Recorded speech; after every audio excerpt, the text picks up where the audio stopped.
నమస్కారం. నా పేరు వర్లకొండ జ్యోతి.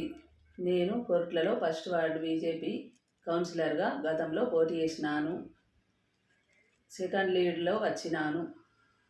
గత 7 సంవత్సరాలుగా నేను బీజేపీ పార్టీకి సేవలు అందిస్తున్నాను.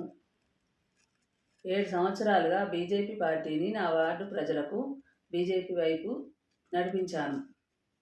అయినా కానీ నాకు బీజేపీ టికెట్ ఇవ్వలేదు.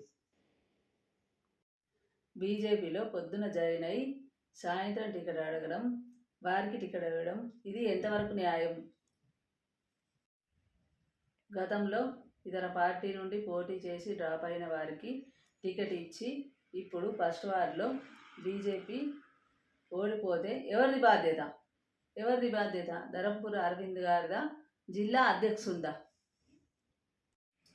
ఈరోజు ఉదయం ఎంపీ అరవింద్ గారికి కాల్ చేసిన, నా చేతిలో ఏమీ లేదు అన్నారు. జైత్యాల్ జిల్లా అధ్యక్షుడు యాదగిరి బాబుకి కూడా ఫోన్ చేసినాం. అడిగితే నాకు కూడా ఏం తెలియదు అన్నారు.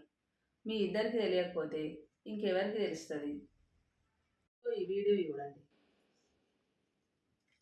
కార్యకర్త అనేవాడు బీజేపీ తోనే ఉంటాడు. బీజేపీ కార్యకర్త కాషాయం కింద పనిచేస్తాడు, భరతమాతకి సేవ చేస్తాడు, కమలం పువ్వు ఓటేస్తాడు, ఓటేపిస్తాడు.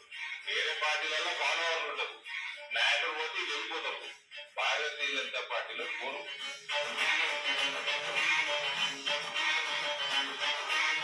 కార్యకర్తలకే టికెట్లు ఇవ్వకపోతే బీజేపీ అధికారంలోకి ఎలా వస్తుంది?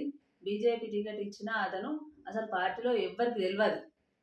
2 సార్లు మేము ఎమ్మెల్యే అండ్ ఎంపీ ఎలక్షన్లో ప్రచారం మా భుజాలపై వేసుకొని ప్రతి ఇంటింటికి వెళ్ళి బీజేపీ వైపు రావాలని చెప్పి కష్టపడ్డాం. ఇదిగో చూడండి.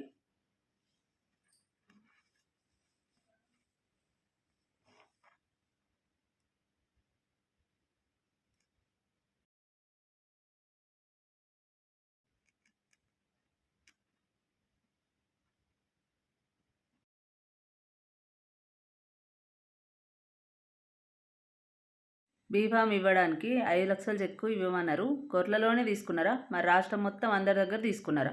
రాష్ట్ర అధ్యక్షులే చెప్పాలి.